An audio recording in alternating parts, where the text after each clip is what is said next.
स्कंद 6 अध्याय 16 श्लोक नंबर 31। वासुदेवे भगवती भक्ति मुद्रहतां नृणाम ज्ञान वैराग्य विरियाराम नहीं कश्चित् कृपाश्रय। पूर्ण पुरुषोत्तम भगवान वासुदेव भगवान श्री कृष्ण की भक्ति में अनुरक्त व्यक्ति स्वभावतः परम ज्ञानी तथा इस संसार से विरक्त रहने वाले होते हैं। अतः ऐसे भक्त न तो संसार के तथाकथित सुख में न ही तथाकथित दुख में कोई रुचि रखते हैं। तात्पर्य में बताया जा रहा है कि यहाँ पर एक भक्त तथा दिव्य विषय पर तर्क वितर्क करने वाले दार्शनिक के बीच अंतर दिखाया गया है। भक्त को इस संसार के असत्यता या नश्वरता को समझने के लिए ज्ञान का अनुसरण करने की आवश्यकता नहीं पड़ती। ये हमने कल श्रवण कर लिया था, फिर दोबारा से श्रवण कर रहे हैं। वासुदेव में विशुद्ध भक्ति के कारण उसमें ये ज्ञान तथा विरक्ति स्वतः प्रकट होती है। उसके बारे में बताया भी गया है। वासुदेवी भगवती भक्ति योगा प्रयोजिता जन यत्याशु वैराग्यम ज्ञानम चम यत्कम। तो हम 32 नंबर श्लोक श्रवण करते हैं। नाहम विरिंचो न कुमार नारदो न ब्रह्मपुत्रा मनया सुरेशा वेदामयस्येहितमवंश कांसका न तत्स्वरूपम पृथगी समानिनः। यहाँ पर बोल रहे न तो मैं शिव न ब्रह्मा या सुनी कुमार। स्वयं जो शिव जी हैं वो कह रहे हैं कि न तो मैं स्वयं शिव, न ब्रह्मा जी, न सुनी कुमार, न ही नारद मुनि या ब्रह्मा जी के अन्य साधु पुत्र और न देवता ही परमेश्वर की लीलाओं को तथा उनके स्वरूप को समझ सकते हैं।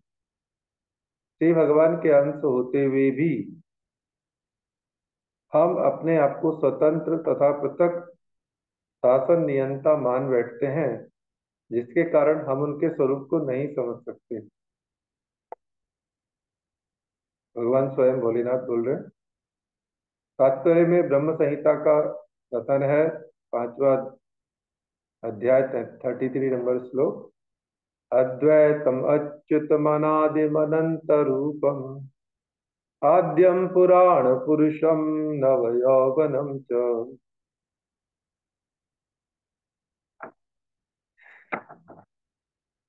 वेदेषु दुर्लभम दुर्लभम आत्मभक्तो गोविंदमादिपुरुषम तमहं भजामि।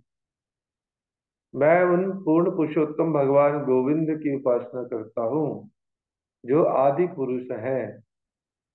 भगवान गोविंद कौन है? आदि पुरुष। वे परम अच्युत अनादि अनंत रूपों में विस्तार करते हुए भी वही आदि पुरातन तथा नव यौवन से पूर्ण पुरुष हैं। वे परम है, अच्युत हैं, जो कभी जिनका च्युत नहीं होता, कभी अनादि हैं, आदि अनादि काल से बोलते हैं, जैसे उनका कोई शुरू नहीं कोई एंड नहीं। अनंत है, विस्तार करते हुए भी वह पुरातन सबसे पुराने भी हैं और सबसे नव यौवन भी वही है। ऐसे शाश्वत आनंदमय तथा सर्वज्ञ ईश्वर को सर्वोत्तम वेद ज्ञानी भी नहीं जान पाते, किंतु वे शुद्ध भक्तों के समक्ष सदैव प्रकट होते हैं। लेकिन फिर भी भगवान शुद्ध भक्त जो होते हैं उनके समक्ष सदैव प्रकट होते हैं। शिव अपने आप को एक ऐसा भक्त बताते हैं जो श्री भगवान के स्वरूप को नहीं समझ सकता।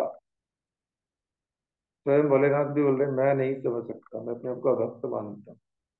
श्री भगवान अनंत होने के कारण असंख्य रूपों वाले हैं, तो भला सामान्य पुरुष उन्हें कैसे समझ सकता है? शिव निसंदेह सामान्य पुरुषों से ऊपर है, किंतु वे भी पूर्ण पुरुषोत्तम भगवान को नहीं समझ पाते।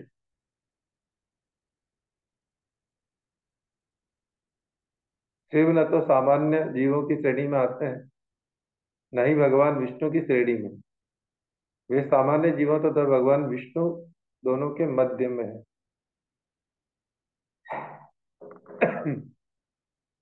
न हस्यास्ति प्रिय कश्चिन्ना प्रिय स्वपरोऽपि वा आत्म आत्मत्वात् सर्वभूतानां सर्वभूतप्रियो हरि। न हस्यास्ति प्रिय कश्चिन्ना प्रिय स्वपरोऽपि वा आत् आत्मात्वत् सर्वभूतानां सर्वभूत प्रियो हरि। श्री भगवान को न कोई अति प्रिय है और न कोई अप्रिय। उनका न तो कोई स्वजन है न कोई पराया। वे वास्तव में समस्त जीवों के आत्मा है। इस प्रकार वे समस्त जीवों के कल्याणकारी मित्र तथा उन सबके अत्यंत प्रिय हैं। पूर्ण पुरुषोत्तम तात्पर्य में पूर्ण पुरुषोत्तम भगवान का दूसरा स्वरूप यह है कि वे समस्त जीवात्माओं के परम आत्मा हैं। जो जीवात्मा है उनके भी जो परम आत्मा है वो भगवान है। जिस प्रकार मनुष्य को अपना आत्मा अत्यंत प्रिय होता है, उसी प्रकार आत्मा का परम आत्मा और भी अधिक प्रिय होता है। जैसे मनुष्य अपने आप को बचाने की कोशिश करता है, कोई भी उसके ऊपर स्वयं को सस्टेन करने की कोशिश करता है, और उसी प्रकार आत्मा का परम आत्मा और भी अधिक प्रिय हो जाता है। आत्मिक दृष्टिकोण में देखें तो परमात्मा अत्यधिक प्रिय है। प्रत्येक के लिए मित्रवत परमात्मा का कोई भी शत्रु नहीं हो सकता। श्री भगवान तथा जीवात्माओं के बीच शत्रुता या मित्रता का भाव माया के बीच में आ जाने के कारण होता है। भगवान और जीवात्मा के बीच जो भी अ, नहीं समझने की स्थिति है या मित्रता, और कई लोग भगवान से बैर कर बैठते हैं, तो वो कारण क्या है? माया। बीच में माया है। क्योंकि भौतिक प्रकृति के तीन गुण श्री भगवान तथा जीव के बीच यह हस्तक्षेप करते हैं, जिसके कारण विभिन्न प्रकार के संबंध उत्पन्न होते हैं। वास्तव में शुद्ध जीवात्मा सदैव ईश्वर को अत्यंत प्रिय है और उसे भी ईश्वर प्रिय होते हैं।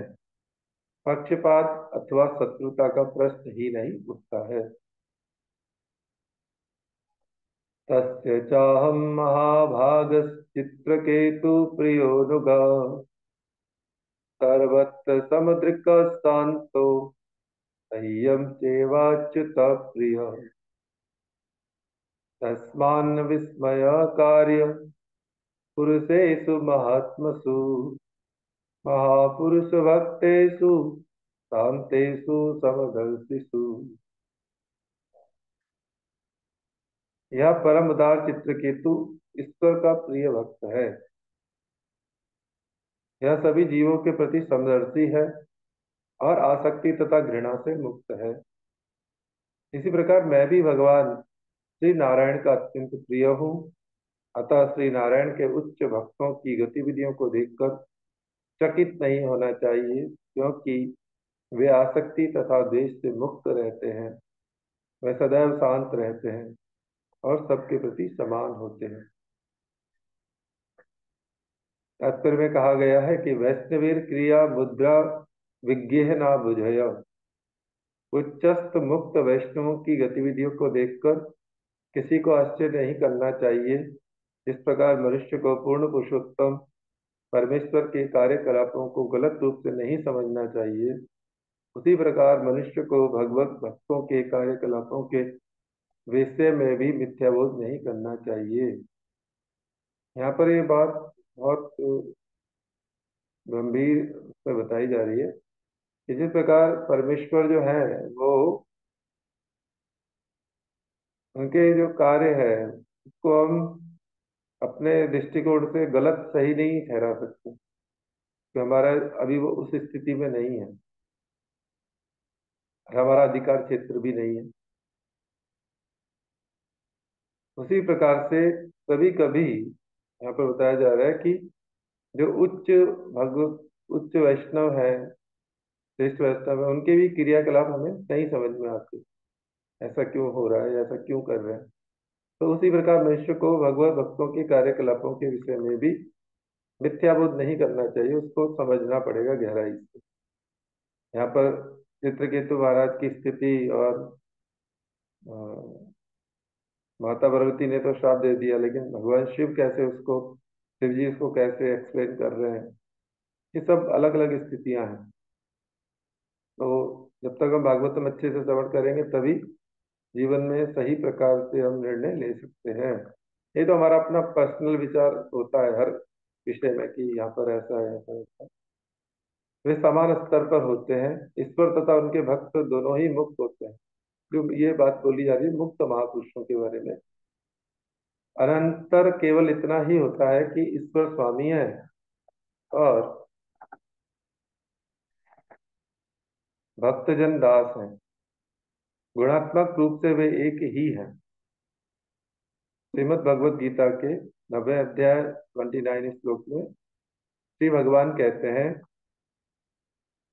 अभोहम सर्वभूतेषु न मे द्वेष्यस्ति न प्रिय, ये भजन्ति तू माम भक्त्या मयि ते तेषु चाप्यहम्। मैं न तो किसी से द्वेष करता हूँ और न पक्षपात करता हूँ। जीव मात्र में मेरा संभाव है, परंतु जो जीव भक्ति भाव से मेरी सेवा करता है वह मेरा मित्र हो जाता है। हम किसी की भी सेवा करेंगे तो उससे हमारा आत्मीय संबंध स्थापित हो जाएगा। यहाँ पर ये भगवान बताना चाह रहे हैं, इसीलिए भक्तों की जो प्रोसेस है, भक्ति की जो प्रोसेस है, वो भगवान की सेवा से प्रारंभ होती है। भगवान और भक्तों की सेवा से ही उनके साथ में भक्तिमय मित्रता हमारी बन सकती है और उससे ही भगवान को प्राप्त कर सकते हैं। वही मेरा मित्र है और मुझ में ही स्थित है और मैं भी उसका मित्र हूँ। श्री भगवान के इस कथन से स्पष्ट है कि श्री भगवान को उनके भक्त सदैव अत्यंत प्रिय हैं। वास्तव में शिव जी ने पार्वती जी से यह कहा, चित्रकेतु तथा मैं दोनों ही श्री भगवान को अत्यंत प्रिय है, ये बोलना चाहा।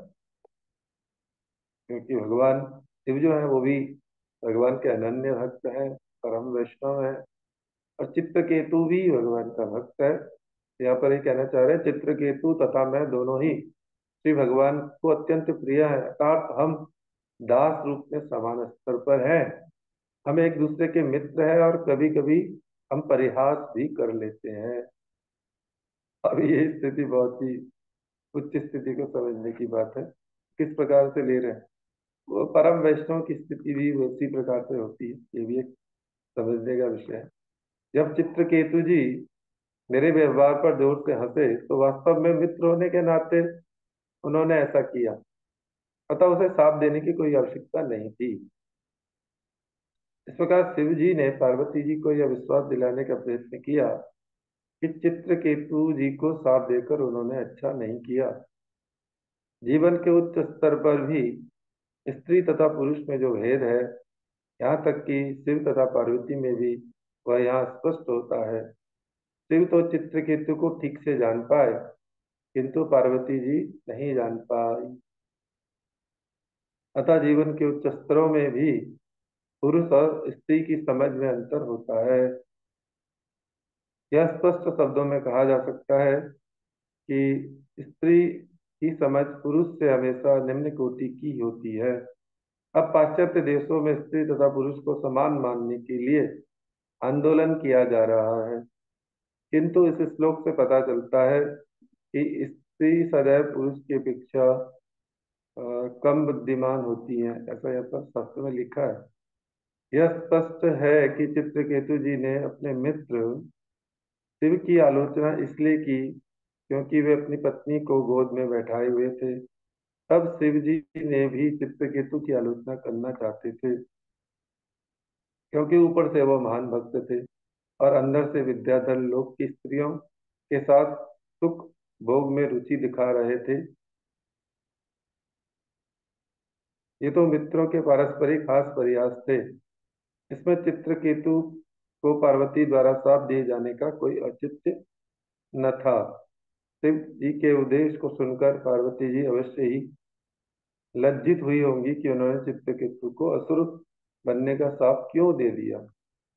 माता पार्वती चित्रकेतु की स्थिति नहीं समझ पाई थी, इसलिए उन्होंने साथ दे दिया, किंतु शिवजी के वचनों को समझने के बाद वे लज्जित हुई। श्री शुक उवाच इति श्रुत्वा भगवत शिवस्योमाभिभाषितम् बभूव शान्तधीराजन् देवी विगत विस्मया। श्री सुखदेव गोस्वामी ने कहा, हे राजन, अपने पति से यह संभाषण सुनकर देवी उमा, शिव जी की जो पत्नी, को राजा चित्रकेतु के व्यवहार पर जो विस्मय उत्पन्न हुआ था वह जाता रहा और उनकी बुद्धि स्थिर हो गई। विश्वनाथ कृति ठाकुर जी के अनुसार शांत धी शब्द का अर्थ सोई पूर्व स्वभाव स्मृत्या है। जब पार्वती जी ने चित्रकेतु को शाप देने वाले अपने पूर्व आचरण का स्मरण किया तो वे अत्यंत लज्जित हुई और उन्होंने अपने मुख को साड़ी के छोर से ढक लिया और इस प्रकार उन्होंने स्वीकार किया कि चित्रकेतु को शाप देकर उन्होंने गलती की, त्रुटि की है। इति भागवतो दिव्या प्रतिसप प्रतिसप्तु मलन्तमा मूर्धना स जगृहे शाप मेतावस्साधु लक्षणम। महान भक्त चित्रकेतु इतना शक्तिमान थे कि यदि वह चाहते तो पलटकर बदले में माता पार्वती जी को शाप दे सकते थे, किंतु ऐसा करने के बदले उन्होंने नम्रता से शाप को स्वीकार किया और शिव तथा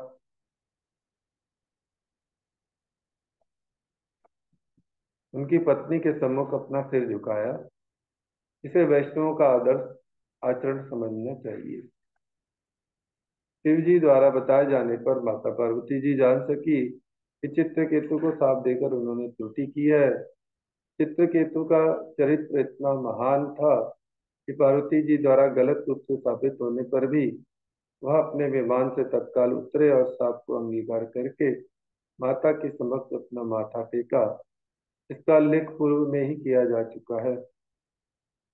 नारायण परा सर्वे न कुतश्चन विभयति। चित्रकेतु जी ने खेल खेल में माता के शाप को इसलिए स्वीकार कर लिया जिससे वे प्रसन्न हो जाए।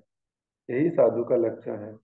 जैसा कि चैतन्य महाप्रभु जी ने कहा है, ऋणादपि सुनी चेना करोरपि सहिष्णुना। भक्त को इतना विनम्र होना चाहिए। ये बार बार हम लोगों को की ऑफ भक्ति बोला जा रहा है।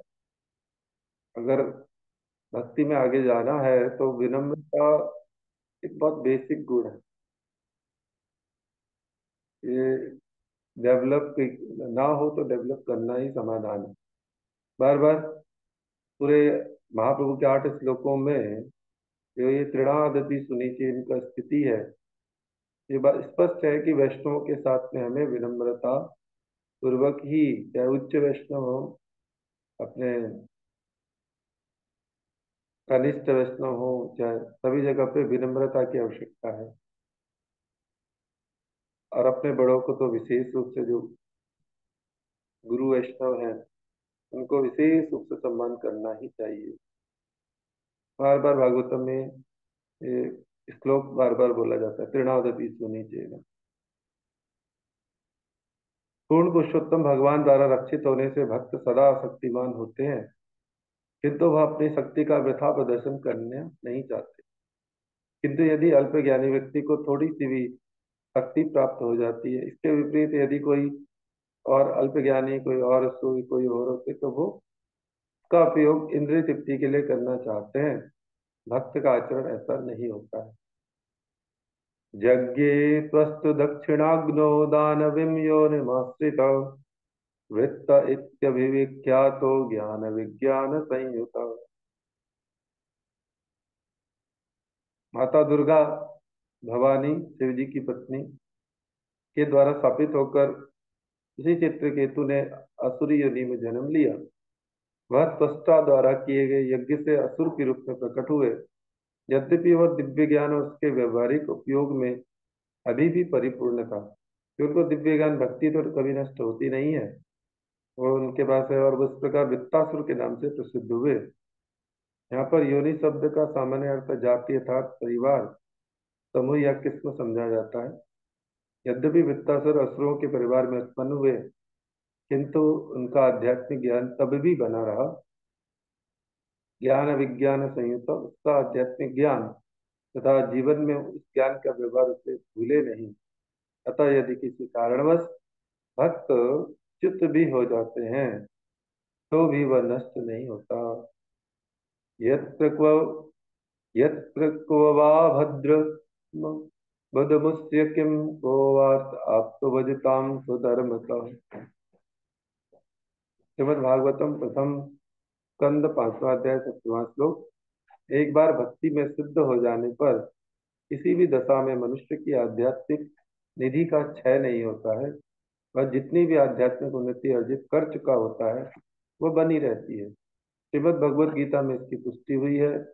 यदि कोई भक्ति योगी भ्रष्ट होता है तो वह संपन्न परिवार में या ब्राह्मण परिवार में जन्म ग्रहण करता है और वहां पर फिर से अपनी भक्ति के कार्यकलाप प्रारंभ कर देता है जहां पर उसने इस भक्ति को छोड़ा था, जहाँ पर वो भक्ति का एक पार्ट पूरा हुआ था।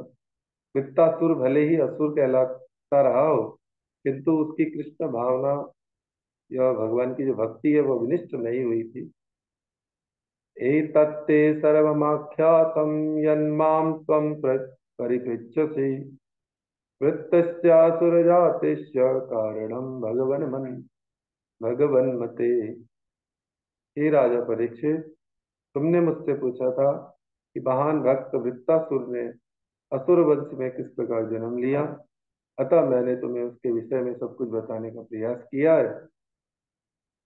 इतिहासमिमं पुण्यं चित्रकेतुर्महात्मना महात्म्यं विष्णुभक्तानां कृत्वा बन्धाद् विमुच्यते। चित्रकेतु महान भक्त महात्मा थे।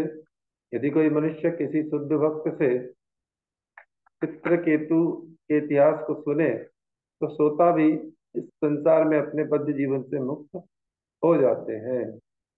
पुराणों में वर्णित ऐतिहासिक घटनाएं यथा श्रीमद् भागवतम पुराण का चित्रकेतु का यह इतिहास अभक्तों अथवा बाहरी लोगों द्वारा कभी भी गलत रूप से समझ लिया जाता है। इसलिए श्री सुखदेव गोस्वामी जी का उपदेश है कि चित्रकेतु का यह इतिहास किसी भक्त के मुख से ही सुना जाए। लेकिन इसको और कोई सुनेगा, गलत तरीके से इसकी प्रेजेंटेशन होगी तो हम चित्रकेतु महाराज के बारे में गलत भी सोच सकते हैं। भक्ति संबंधी या श्री भगवान और भक्तों के संबंध में जो कुछ भी हो उसे भक्त से ही सुनना चाहिए, किसी व्यावसायिक वाचक से नहीं। यहाँ इसकी संस्तुति की गई है। श्री चैतन्य महाप्रभु जी के सचिव का भी यही कहना था कि श्रीमद् भागवतम का इतिहास भक्त से ही सीखा जाए। यह भागवत पढ़ वैष्णव स्थाने। मनुष्य को चाहिए कि श्रीमद् भागवतम के कथनों को व्यावसायिक वाचकों से न सुने, अन्यथा उसका प्रभाव नहीं पड़ेगा। फिर सनातन गोस्वामी जी ने पद्म पुराण से उद्धरण देते हुए कठोर वर्जना की है। यह भक्तों के मुख से श्री भगवान तथा उनके भक्तों का चरित्र न सुना जाए। अवैष्णव मुखोत्कीर्णम भूतम हरिकथामृतम श्रवणम नैव कर्तव्यम सर्पोचिष्टम यथापय। अवैष्णव के मुख से भगवान श्री कृष्ण के संबंध में जो कुछ भी सुना जाता है, जिस प्रकार सांप के ओंठों का स्पर्श करने से दूध विषाक्त हो जाता है, इसी प्रकार अवैष्णव द्वारा भगवान श्री कृष्ण के संबंध में दिया गया व्याख्यान विषपूर्ण होता है। इसलिए केवल प्रमाणिक भक्तों के द्वारा ही भक्ति के विषय में भक्ति सुनकर ही भक्ति योग प्रभावित कर सकता है। या एतत् प्रातरुत्थाय श्रद्धया वाग्यता पठेत् इतिहासं हरिं स्मृत्वा याति परमां गतिम्। जो व्यक्ति प्रातःकाल जल्दी उठकर अपने मन तथा वाणी को वश में रखकर तथा पूर्ण पुरुषोत्तम भगवान का स्मरण करके चित्रकेतु जी का यह इतिहास पढ़ते हैं, वह बिना किसी कठिनाई के श्री भगवान के धाम को चले जाते हैं। इस प्रकार ये श्रीमद् भागवतम का छठा स्कंद और 17वां अध्याय चित्रकेतु जी को श्राप माता पार्वती के द्वारा संपन्न हुआ। अब हम 18 अध्याय को प्रारंभ कर देते हैं।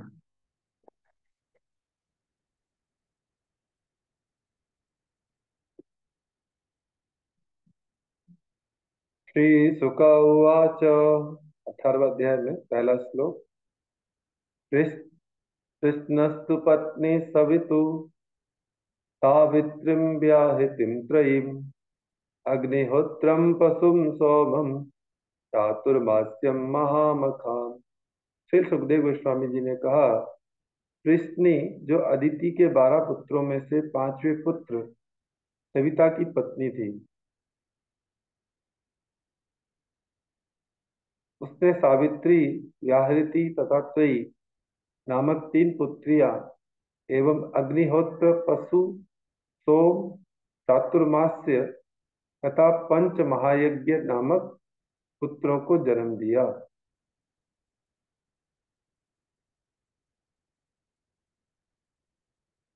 सिद्धिर सिद्धिर्भगस्य भार्यांग महिवानां विभुं प्रभुं आशिषिं च वरारोहां कन्यां कासुत सुव्रताम्।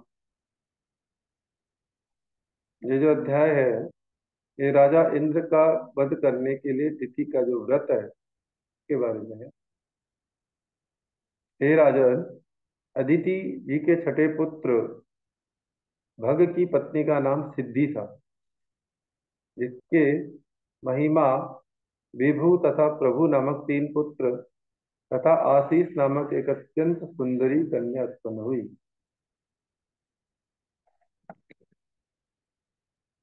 धातु कुहु सिनिवाली ढाका चानुमति तथा सायं दर्शमथ प्रातः पूर्णमास मनुक्रमात् अग्निन पुरुष्यानाधत् क्रियायां समन्तरा दर्शनी वरुणस्यास्ति दृश्यां जातो भृगु भृगु पुनः।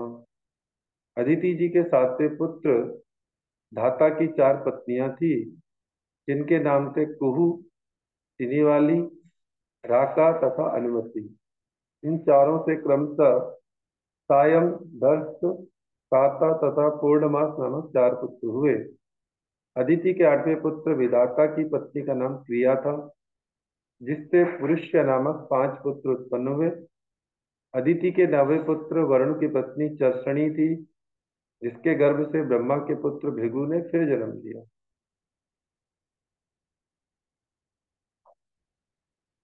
वाल्मीकिश्च महायोगी वल्मीकादभवत् किल अगस्त्यस्य वसिष्ठस्य मित्रा वरुणयो ऋषि।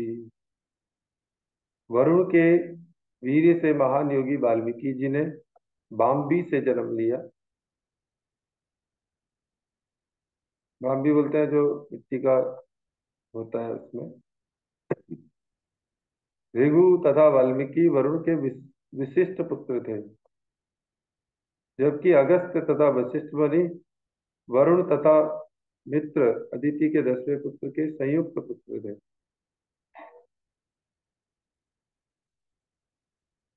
रेता ऋषिच्यतु कुंभे उर्वश्यां सन्निधो धृतुं रेवत्यां मित्र उत्सर्गा मरिष्यं पिप्पलं व्यधात्। स्वर्ग की सुंदरी उर्वशी को देखकर मित्र तथा वरुण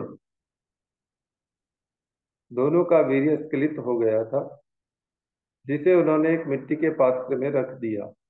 बाद में इसी पात्र से अगस्त्य तथा वशिष्ठ नामक 2 पुत्र उत्पन्न हुए।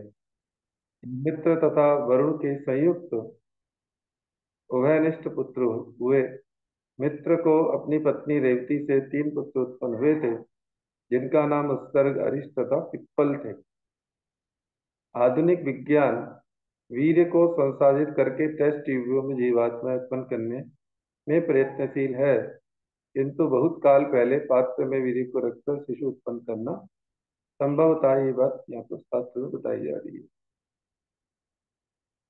कौलम्यामिन्द्र आधत्त तेन पुत्रानिति न श्रुतम् जयन्तम् ऋषभम् तात तृतीयम् विदुषम् प्रभु।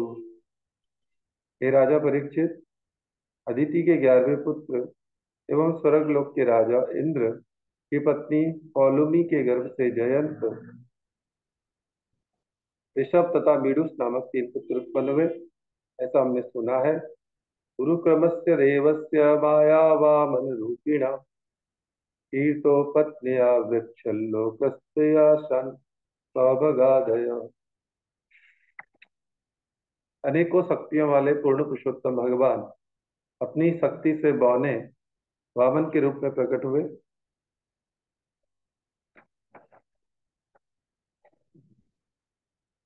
जो अदिति के 12वें पुत्र उरुक्रम कहलाते हैं।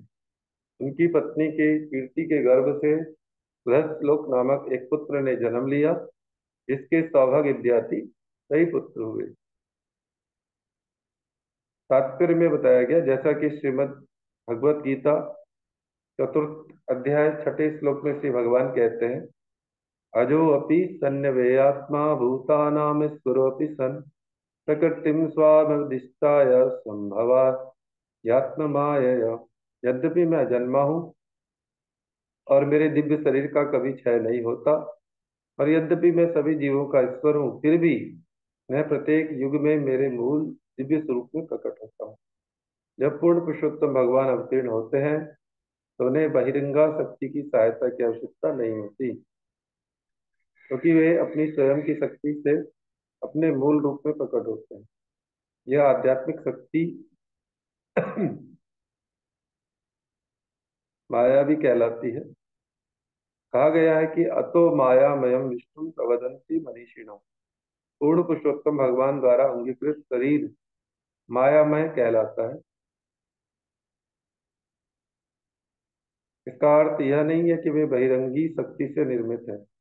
इस माया का तात्पर्य उनकी अंतरंगा शक्ति से है।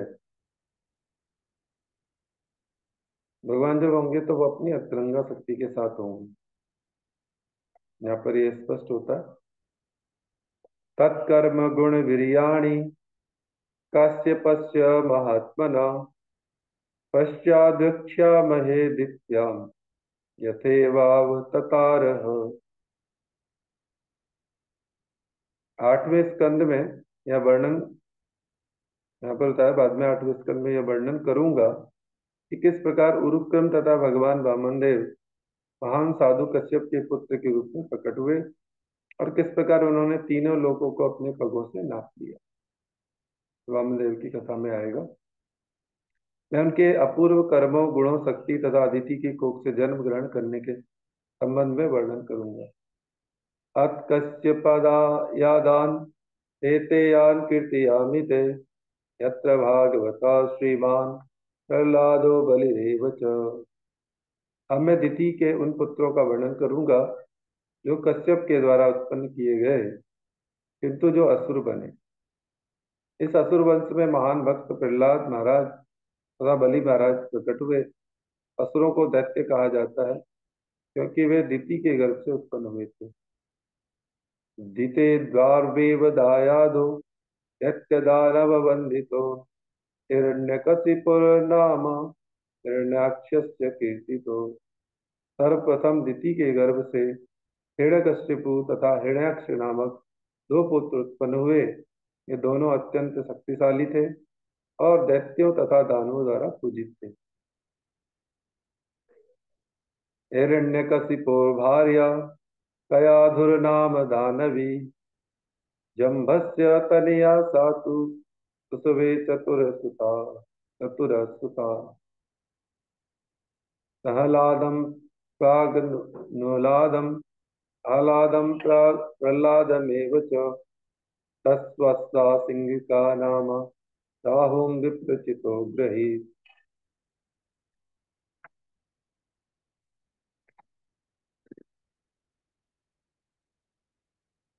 हिरण्यकशिपु की जो पत्नी कयाधु नाम से जानी जाती है, वह जम्ब की पुत्री एवं दनु की वंशज थी।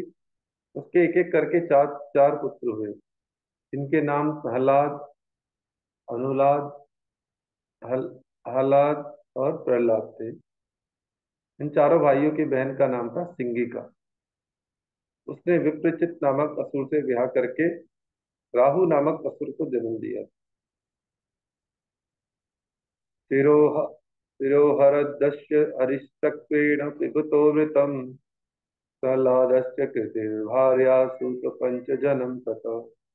जब राहु वेश बदलकर देवताओं के बीच में अमृत पी रहा था, तब पूर्ण पुरुषोत्तम भगवान श्री हरि ने उसका सिर काट दिया। प्रहलाद की पत्नी का नाम था कृति। इन दोनों के सहयोग से कृति के पंचजन नाम का एक पुत्र हुआ। हालादस्य धम निर्भाय सूतवाता मिलवलम योगस्त्याय प्रथितिये पेचे वाता मिलवल। हालाद की पत्नी का नाम था धमनी। उसने वातापी तथा इलवल नामक दो पुत्रों को जन्म दिया। जब अगस्त्य मुनि इलवल के अतिथि बने, तो उसने वातपी को, जो मेढे के रूप में था, पकाकर भोजन करवाया। अनुलादस्य सूर्यायाम कलो महिष तथा विरोचनस्तु प्रहलादम देव्याम सस्या भगवद्बली। अनुलाद की पत्नी थी सूर्या। उसने वास्कल तथा महिष नामक दो पुत्रों को जन्म दिया। प्रहलाद को विरोचन नामक एक पुत्र हुआ, जिनकी पत्नी से बलि महाराज ने जन्म दिया।